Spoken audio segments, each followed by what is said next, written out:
So Power was established about 20 years ago to provide drug and alcohol treatment services, especially for women. We started with a 25-bed facility in Swissville in an old renovated convent, and the idea was to provide a safe space for women to come and heal after a rehab stay, for example, women that needed more treatment but also needed some support reconnecting to the community. Since that time, we've grown to all of our programs and services to include a full range of drug and alcohol treatment services, all designed to reflect the lives of women and really pay attention to those things that, if not unique to women, matter most to them. First of all, 1 in 4 families are impacted by addiction. Addiction knows no boundaries. Rich, poor, young, old, it knows no boundaries. So anyone can be impacted by addiction. And in fact, there's a ripple effect, so that if someone is suffering with the disease of addiction, their kids, their families, their friends, their communities are also suffering. So it's vitally important to the quality of their lives and the lives of the folks that are involved with them. But for women, the stigma associated with addiction can be really tough. And so it often is difficult to ask for help if you're a woman. There's already a lot of stigma associated with addiction, but when you're a woman, there are some assumptions made about you that are not very positive. And so it makes it difficult to ask for help. So for a woman to come to a place where she knows she's going to be respected, where she knows people are going to understand the issues that she's facing, that can help her deal with the shame and guilt of maybe having been separated from her family, all of the things that go along with addiction that sometimes look like some pretty bad behavior, make it difficult for a woman to ask for help. So it's really important that if you want to make a difference in the life of a woman who's struggling with addiction, then you have to demonstrate that you understand, you're sensitive, and that you're addressing the things that matter to them. For example, trauma. It's estimated that about 80 to 90% of women who enter substance abuse treatment have also experienced trauma, usually childhood sexual assault, domestic violence. So the correlation between trauma and addiction in women is very high, and that's one of the kinds of things that we address in treatment. We have residential treatment, the 25-bed facility I mentioned in Swissville. We have 3 levels of outpatient treatment, ranging from maybe a once-a-week therapy session to a full day of programming, 3 to 5 hours a day, 5 days a week. And then we have a unique program that it's not a treatment program, it's called recovery support. And the idea is that we pair a woman in early recovery with a mentor. This is a paid employee who has at least 5 years of good recovery herself, someone that kind of walks the journey with her. One of the things when I say men and women are different and the needs in recovery are different, women are very relational. So the thinking is that if a woman is associated with another woman who's kind of been down that road, she might be more likely to stay engaged in the recovery process and stay involved in treatment. So the mentoring program, in that program, we work with about 500 women a year, sometimes even more. In the course of a year, about 1,000 women come through our doors. We have contracts with Allegheny County. We also receive funding from the Medical Assistance Managed Care Company in our state. So if a woman has medical assistance, she can get funding that way, but we have to do a lot of fundraising, grant writing, individual donations. We appeal to corporations, foundations. We have special events, but we're really trying to think outside of the box and figure out some kind of win-win scenarios where we can generate some income to become more sustainable, but also contribute to the community. So the Power Collection, for example, which is a collection of unique gifts designed exclusively for Power by local artists, is designed to create an opportunity for people to give back to the organization, both the artists and the business, the folks that are purchasing the items, and then in the end, the women who get to continue to come to a program like Power also benefit. And how did the Power Collection come about? I think about 8 years ago, a young woman who had a jewelry store in Shadyside and a heart for service asked us if we wanted her to design something that would become part of a Power collection, and that every time she sold it, she'd donate a portion of the profits. Well, of course, we said yes. That was amazing. We were so grateful. Since then, she has given up her store, but remained a good friend. But the idea stuck with us, and so we started to approach a few other folks. Caesar Azam of Caesar's Designs in Shadyside is one of our partners, for example, and he created this design, this ring. By the way, all of the items right now incorporate a sunflower.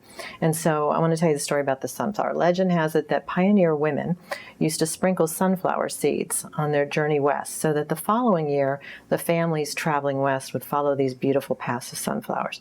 So we thought, my goodness, it's such a nice a fit with recovery, finding your way, leading the way for those that will come behind you, giving back. And apparently sunflowers are very nurturing and sheltering and strong. And so we kind of adopted it as our symbol. So the artists have been incorporating their interpretation, their version of a sunflower in the pieces. So the collection right now is in partnership with 3 artists, but we really want to grow that. And our vision is to have maybe 10, 12 artists with a broad range of products, items that will have some appeal, and to find a way to really have easier access. Right now, you would have to go to Caesar's store to get the jewelry, for example. The plates with purpose are in a lot of places around Pittsburgh. We're only one of maybe 15 agencies who benefit from the plates with purpose. This is a program that Riverside Design Group started to benefit local nonprofits, and ours, of course, has the sunflower.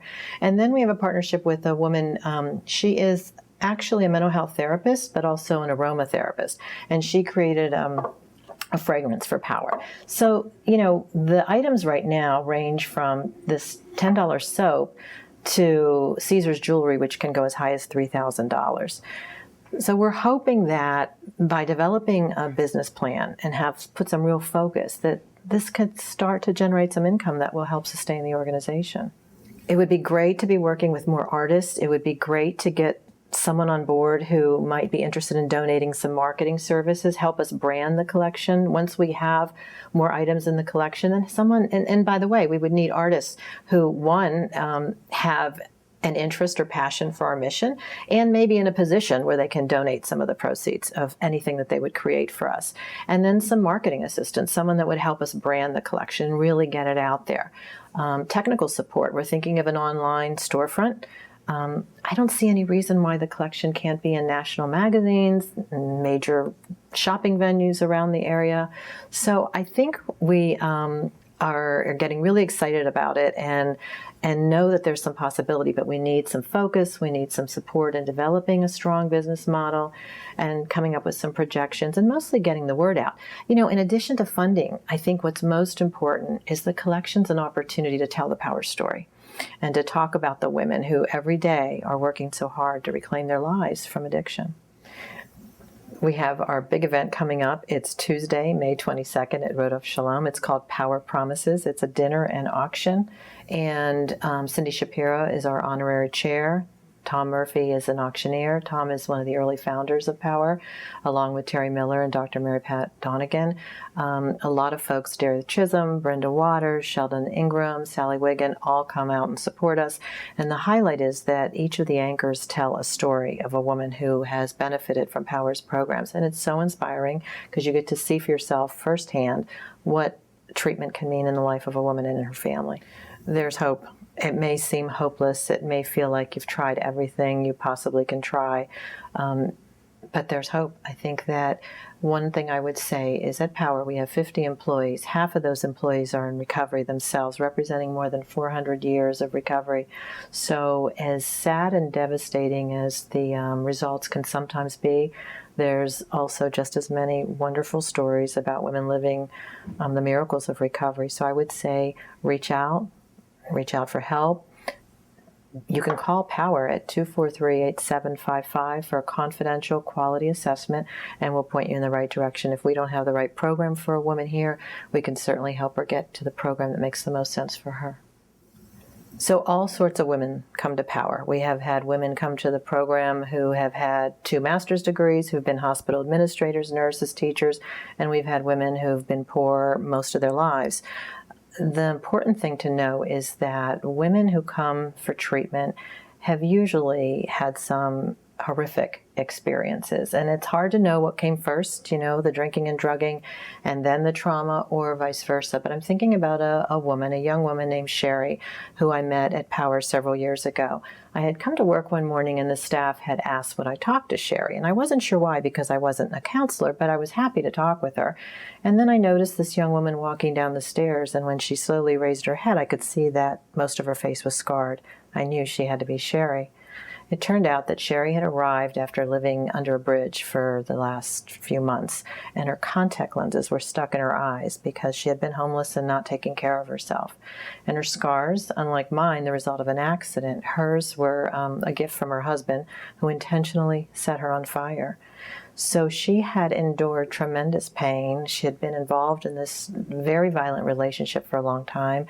And now I was meeting her at the lowest point in her life. And, I'm sure she thought there was no hope, but for whatever reason, she drug herself to treatment. And I remember the day I saw her because she was walking down the stairs and she literally was hanging her head. And I remember thinking when she saw me, and what she doesn't know is I was just as surprised. When we saw each other, I think she felt good to know there was someone else that looked like her, that would understand.